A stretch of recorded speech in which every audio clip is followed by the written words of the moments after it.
Hello student, आज हम बात करते हैं हार्डी वेनबेयर प्रिंसिपल की। तो हार्डी वेनबेयर प्रिंसिपल जो है वो क्लास 12th में है, चैप्टर एवोल्यूशन चैप्टर में ये टॉपिक दिया हुआ है। और ये टॉपिक जो है मोस्ट इम्पॉर्टेंट टॉपिक है। ये कहें कि 2021 में ये आने वाला ये क्वेश्चन है। एक तरह से ये क्वेश्चन ऐसा है जो हर साल बोर्ड में पूछा जाता है, चाहे सीबीएसई बोर्ड हो, चाहे यूपी बोर्ड हो, चाहे एसएससी बोर्ड हो, सबसे ज़्यादा पूछा जाने वाला क्वेश्चन। और ये 4 नंबर का लगभग ये क्वेश्चन आता है। तो ये आप स्टूडेंट ये याद रखिएगा, ये क्लास 12th में सब आता है। कितने मार्क्स में आता है? 4 मार्क्स में आता है। किस चैप्टर का ये टॉपिक है? ये टॉपिक है इवोल्यूशन चैप्टर जो है क्लास 12th में, उसका ये टॉपिक है।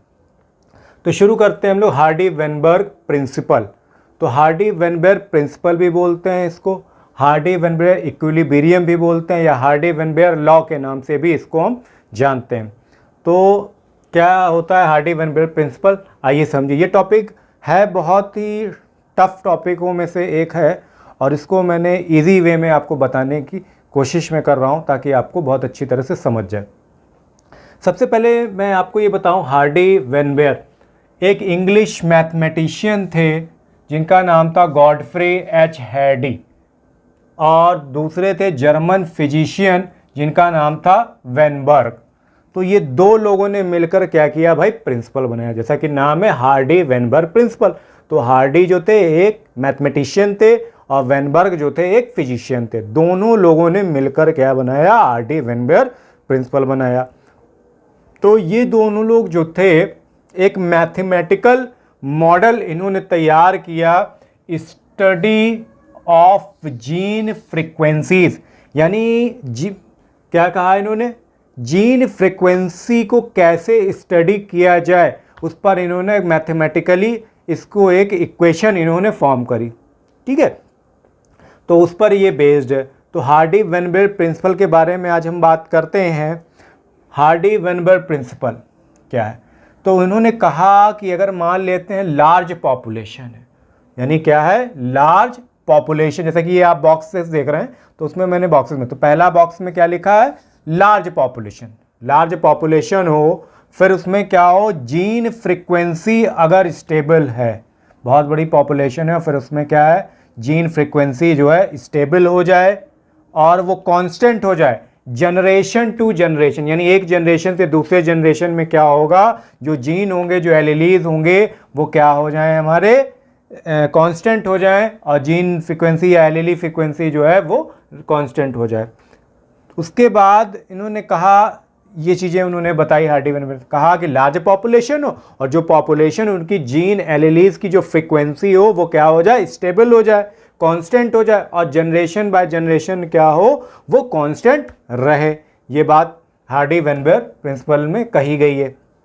दूसरी चीज़ ये कही गई है, उसमें इन्होंने कहा कि ये वाला जीन पूल क्या चीज़ होता है? कहा total gene and their alleles in a population remain constant is called Hardy Weinberg principle. तो हार्डी ने ये कहा कि जो जीन पूल होता है, यानी जितने भी लोग हैं पॉपुलेशन, यानी पूरी जो पॉपुलेशन है, तो उसमें जितनी भी पॉपुलेशन के जो एलीलीज होंगे वो क्या होंगे? कांस्टेंट होंगे। उसी को हम लोग क्या कहेंगे? हार्डी वेनबेयर प्रिंसिपल के नाम रखा गया है, इसीलिए इसको हम लोग क्या बोलते हैं? हार्डी वेनबेयर प्रिंसिपल कहते हैं। अब हार्डी वेनबेयर प्रिंसिपल पढ़ रहे हैं तो हमको जेनेटिक ड्रिफ्ट के बारे में भी मालूम होना चाहिए कि जेनेटिक ड्रिफ्ट क्या होता है। जेनेटिक ड्रिफ्ट में क्या होता है? जो पॉपुलेशन होती है उनकी एलीलीज की फ्रीक्वेंसी में जो चेंज आता है, the change of frequency of alleles in a population. तो कहा गया है कि जो चेंज आएगा एलीलीज की फ्रीक्वेंसी में पॉपुलेशन में, तो उसको हम लोग क्या कहेंगे? जेनेटिक ड्रिफ्ट कहेंगे। तो ये बात जो है हार्डी वेनबेयर ने कही। एक्चुअली ऐसा था कि हार्डी वेनबर्ग का मानना था अगर एक जनरेशन से दूसरी जनरेशन में अगर चेंजेस आ जाते हैं तो क्या होगा? हार्डी वेनबेयर प्रिंसिपल जो है वो फेल हो जाएगा, ऐसा उनका मानना था। तो इस बात को लेकर उन्होंने कहा कि क्या होना चाहिए। उन्होंने बताया कुछ फैक्टर्स भी बताए, जैसे जीन का फ्लो होना। तो भाई जीन क्या होते हैं? वो फ्लो होते रहते हैं, यानी कंटिन्यूसली वो धीरे धीरे क्या होते हैं जीन हमारे वो फ्लो रहते हैं। जैसे आप मान लीजिए इंडिया में रहते हैं, आप ऑस्ट्रेलिया रहने चले गए, तो क्या होगा, घर में अगर 4 लोग हैं, एक ऑस्ट्रेलिया में रह रहा है, तो फिर उसकी भी जनरेशन ऑस्ट्रेलिया के एडॉप्टेशन जैसा होगा उसके अकॉर्डिंग होगा वहाँ पे। तो कहने का मतलब है, तो वो जो इंडिया से जो ऑस्ट्रेलिया गया है, तो उसके इंडिया जो भी पर्सन है तो उसके क्या होगी, उसकी जीन में चेंज आएगा, वो अपने पुराने जीन को लॉस कर देगा और नए जीन्स को वो पाना शुरू कर देगा, उसकी नेक्स्ट जनरेशन में ऐसा होगा। तो जीन फ्लो क्या होते हैं, प्लेस चेंज होने से क्या होता है या एनवायरनमेंट कंडीशन चेंज होने से वो बदलते रहते हैं। उसके अलावा क्या होता है, जेनेटिक ड्रिफ्ट। जेनेटिक ड्रिफ्ट में क्या होता है कि जो पॉपुलेशन होती है चेंज आता है फ्रिक्वेंसी और की एलिलीज में, तो ये सारी चीज़ें आपको पता है। उसके अलावा अगर हम बात करें जैसे म्यूटेशन के बारे में भी हार्डी वेनबर्ग ने कहा, तो क्या म्यूटेशन में क्या होता है, म्यूटेशन में सडन चेंज आ जाता है, यानी किसी भी स्पीशीज़ में अचानक से कोई अगर परिवर्तन या चेंज आ जाता है तो वो म्यूटेशन कहा जाता है। इसी तरह क्या होता है, जेनेटिक रिकॉम्बिनेशन। जेनेटिक रिकॉम्बिनेशन में क्या होता है, जब दो या कहें कि कोई भी जो जीन होता है या डीएनए का रीअरेंजमेंट हो, यानी डीएनए कुछ अलग अलग, डीएनए ब्रेक हो चुके हैं और उनको क्या हुआ जाए, ज्वाइंट कर दिया जाए, एक सीक्वेंस में ले आया जाए, तो वो क्या कहलाता है, जीन रिकॉम्बिनेशन कहलाता है। उसके अलावा फिर नेचुरल सिलेक्शन है। तो नेचुरल सिलेक्शन एक ऐसा प्रोसेस है जिसमें ऑर्गेनिज्म क्या होता है, एनवायरनमेंट की बेटर कंडीशन को अडॉप्ट करता है और उसके अकॉर्डिंग वो क्या करता है, सर्वाइव करता है। तो ये क्या 4-5 चीज़ें जो हमने जो आपको बताई, एक बताई मैंने genetic flow, genetic gene flow, दूसरा जेनेटिक ड्रिफ्ट, तीसरा म्यूटेशन, चौथा जेनेटिक रिकॉम्बिनेशन और पांचवा नेचुरल सिलेक्शन। तो ये हार्डी वेनबर्ग प्रिंसिपल को अफेक्ट करते हैं, क्योंकि ये एक सारे सब में चेंज आ रहा है, तो अगर चेंज आएगा तो हार्डी वेनबर्ग प्रिंसिपल जो है वो फेल हो जाएगा। तो हार्डी वेनबर्ग ने कहा कि इसको फेल नहीं होने देना है, तो उन्होंने ये लॉ बताया, अगर ये लॉ फॉलो हो जाएंगे तो अगर चेंज आ जाता है तो ये लॉ ख़त्म हो जाएगा। तो ये तो चलिए ये बातें हैं, तो मैंने आपको ये बताया पोर्शन और इफेक्ट बताया, जो भी चीज़ें हैं मैंने, जीन फ्लो है, जेनेटिक ड्रिफ्ट है, म्यूटेशन है, जेनेटिक रिकॉम्बिनेशन है और नेचुरल सिलेक्शन। ठीक है, अब मैं आपको बताता हूँ कि हार्डी वेनबर्ग की जो इक्वेशन थी वो थी p² + q² + 2pq = 1 और एक इक्वेशन थी p + q = 1।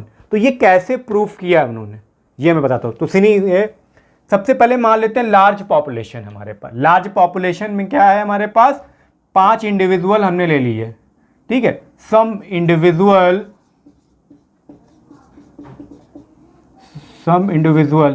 हमने ले लिए, कितने हैं, 5 इंडिविजुअल हैं। पहला है कैपिटल टी, दूसरा है कैपिटल टी, तीसरा है कैपिटल टी स्मॉल टी, चौथा है कैपिटल टी स्मॉल टी, पांचवा है स्मॉल टी। तो ये 5 इंडिविजुअल्स से जो हमने लिए। अब जीन पूल की बात करते हैं। जीन पूल में क्या किया हमने, जैसे ये 2 कैपिटल थे, 2 capital, 2 capital T, 2 capital T, capital T small T, capital T small T, small T small T. तो जीन पूल का मतलब इन सारे जो ये इंडिविजुअल है इनको सबको क्या कर दिया जाए, ऐड कर दिया। जीन पूल का मतलब क्या होता है, total gene and their alleles in a population, यानी ये जो पॉपुलेशन है इसमें टोटल कितने एलिलीज हैं, तो उनको क्या कर देंगे, हम सम कर देंगे। तो ये हमने टोटल कर लिया भाई। अब ये हमारा था, मान लेते हैं फर्स्ट स्टेप, मान लेते हैं सेकंड स्टेप में हमने क्या किया, जीन पूल की बात की, इसमें टोटल कर लेंगे सबका। अब बात करते हैं थर्ड स्टेप, एलिलीज फ्रीक्वेंसी की हम लोग बात करते हैं, यानी किसकी हम लोग बात करते हैं, एलिलीज फ्रीक्वेंसी की हम लोग बात करते हैं। तो यहाँ पर जो दिया हुआ है एलिलीज फ्रीक्वेंसी की हम बात कर रहे हैं, तो कहा फ्रीक्वेंसी ऑफ डोमिनेंट, डोमिनेंट का मतलब होता है पावरफुल, ताकतवर, और रिसेसिव का मतलब होता है वीक। तो यहाँ पर उन्होंने क्या किया, यहाँ पे देखिए डोमिनेंट क्या है, एक डोमिनेंट ये है, एक डोमिनेंट ये है, एक डोमिनेंट ये है, एक ये। नंबर ऑफ डोमिनेंट टी कितने हैं, 1 2 3 4 5 6, यानी डोमिनेंट टी कितने हैं, 6 है। तो हमें क्या किया कि फ्रीक्वेंसी ऑफ डोमिनेंट एलिलीज जो है, हम लोग टी जो है उसको फ्रीक्वेंसी निकालने के लिए इसको P इक्वल, तो P इक्वल टू क्या, टोटल नंबर ऑफ कितने हैं, 10। तो 10 और 6 डोमिनेंट है, तो 6 रखा, इसको जब हमने कट किया तो कितना आया, 0.6 आ गया। फिर अब फ्रीक्वेंसी निकालते हैं रिसेसिव एलीली का। अभी हमने डोमिनेंट एलीली का निकाला तो 0.6 आया, रिसेसिव का निकालेंगे तो फिर ये स्मॉल टी और एफ मतलब फ्रीक्वेंसी तो बराबर क्या हो गया क्यू। तो क्यू इक्वल टू टोटल कितने, ये हमारे पास स्मॉल टी कितने हैं, स्मॉल टी हमारे पास हैं ओवरऑल 1 2 3 4, स्मॉल टी हमारे पास 4 है तो 4 बाय, और टोटल कितना है 1 2 3 4 5 6 7 8 9 10, यानी टोटल कितना है 10। तो 4/10 कर देंगे तो इसको हम डिवाइड करेंगे 0.4 आ जाएगा। तो ये इक्वेशन जो है, फर्स्ट इक्वेशन जो है हार्डी वेनबर्ग की, वो प्रूफ होती है P + Q इक्वल टू क्या होता है 1 होता है। तो ये हमारी क्या है भाई, इक्वेशन फर्स्ट थी। अब बात करते हैं जीनोटाइप फ्रीक्वेंसी की। जीनोटाइप फ्रीक्वेंसी में कहा गया कि दो तरह की हम क्या लेते हैं, एलिलीज लेते हैं। एक लेते हैं कैपिटल टी जो कि डोमिनेंट है, और एक लेते हैं स्मॉल टी जो कि रिसेसिव है। तो हमने क्या किया, फ्रीक्वेंसी ऑफ डिफरेंट एलिलीज, तो कैपिटल टी स्मॉल टी लिया और कैपिटल टी स्मॉल टी, इनके बीच में हमें क्या कराना है, क्रॉस कराना है। तो हमने यहाँ पर क्या किया, कैपिटल टी स्मॉल टी लिया, कैपिटल टी स्मॉल टी, तो इन दोनों के बीच में क्रॉस किया, कैपिटल टी का क्रॉस कराया तो क्या आया, कैपिटल टी, फिर कैपिटल टी स्मॉल टी का क्रॉस कराया तो कैपिटल टी स्मॉल टी, फिर स्मॉल टी का कैपिटल टी से कराया तो कैपिटल टी स्मॉल टी, और इसका फिर कराया स्मॉल टी का तो स्मॉल टी आ रहा। तो आप ये देख रहे हैं कि ये जो है कैपिटल टी, ये हमारा क्या है, होमोजाइगस है। होमोजाइगस कैसे आप समझते हैं, जब दोनों चीज़ें इक्वल होंगी, एक जैसी होंगी, जैसे ये कैपिटल टी सेम है तो ये होमोजाइगस होगा, और ये एक स्मॉल टी है तो ये हमारे क्या हो गए, ये भी होमोजाइगस है। पर दोनों में कंडीशन क्या है कि ये कैपिटल टी जो है डोमिनेंट है होमोजाइगस, और ये रिसेसिव होमोजाइगस है। तो होमोजाइगस डोमिनेंट को हमने कैपिटल टी आया लिखा, तो इसको अगर हम मान लेते 2p हैं तो इक्वल टू क्या हो जाएगा, p² हो जाएगा। इसी तरह हमारा क्या है, होमोजाइगस रिसेसिव, यानी दो क्या है, स्मॉल टी है, तो स्मॉल टी करके उसको सपोज मान लेते हैं 2q है तो ये क्या हो जाएगा, q² हो जाएगा। अब बचे हमारे पास एक ये वाला बचा कैपिटल टी स्मॉल टी, एक ये बचा हमारा कैपिटल टी स्मॉल टी। तो ये इसमें क्या है, अलग अलग है दोनों, एक में कैपिटल टी है स्मॉल टी है, तो ये हेटेरोजाइगस होगा। तो ये हेटेरोजाइगस है पर ये क्या है, डोमिनेंट है। तो T capital T small T कितने हैं हमारे पास, ये एक ये है और एक ये, टोटल 2 है। तो 2 से हमने इसको क्या कर दिया, मल्टीप्लाई कर लिया।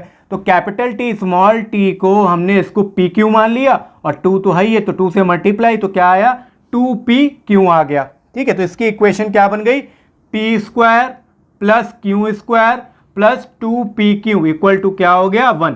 तो ये वेनबर्ग की क्या है भाई, सेकंड इक्वेशन है।